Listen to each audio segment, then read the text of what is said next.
با سلام حضور یکایی که دوستان و رفقای نازنین، امیدوارم در هر جایی که هستید روزگارتون خوش باشه. هدف از ضبط این ویدیو و انتشارش هم ابراز شادی از آزادی جعفر عظیمزاده، یعنی با موافقت با مرخصی ایشونه. خبر خوبشون قسمت خبر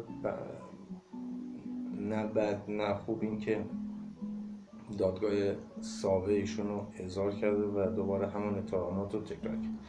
خب اینجا ایشون به همراه سازمان و تشکلات کارگری بایستی در این ارتباط همت و تلاش خودشون رو صرف بکنن تا این اتهامات برداشته بشه، نه تنها برایشون، برای همه فعالین کارگری. اینجا دیگه مسئله جمعی میشه، یعنی هدف فقط آزادی آقای جعفر عظیمزاده نه، این مبارزه بوده که بایستی به یک نتیجه جمعی برسه. خب اینجا خیلی ها تلاش کردن، زحمت کشیدن، از تشکلات کارگری، سندیکایی، صنفی.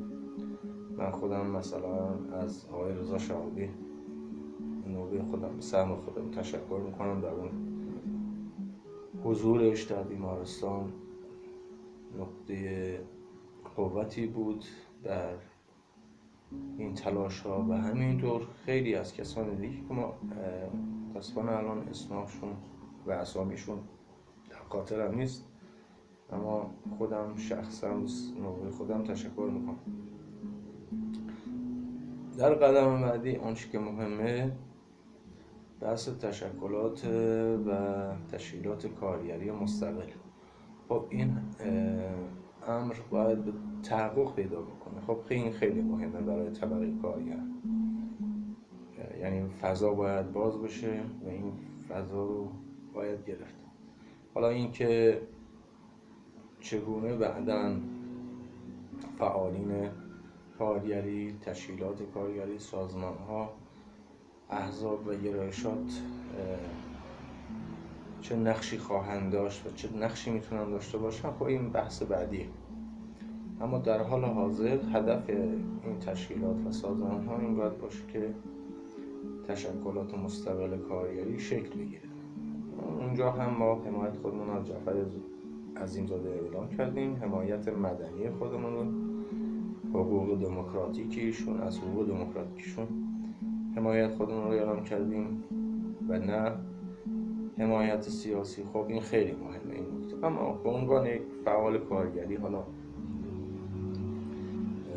هر نگرش و گرایشی ایشون داشته باشه، ممکنه با گرایش ما هیچ سنخیتی هم نداشته باشه، اما به عنوان حمایت مدنی و حقوقی از حقوق دموکراتیکیشون، خب این بر دوش ما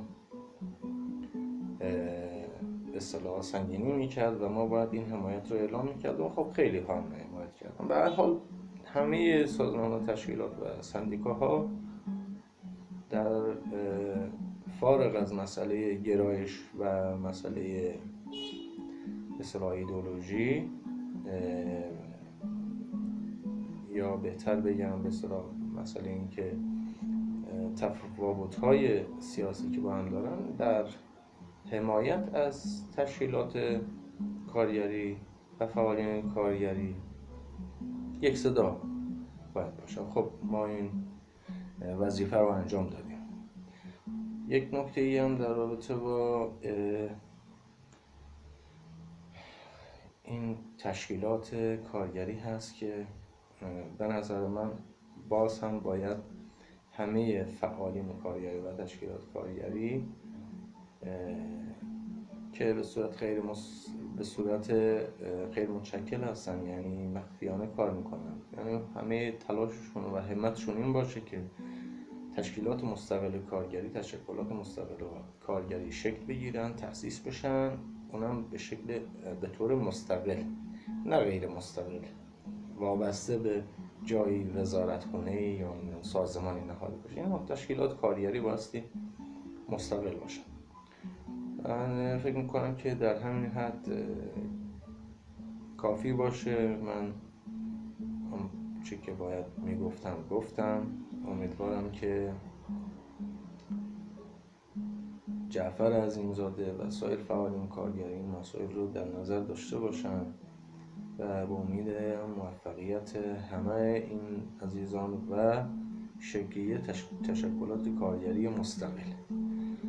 روزگار خوبی داشته باشین و امید موفقیت ها و پیروزی های بیشتر.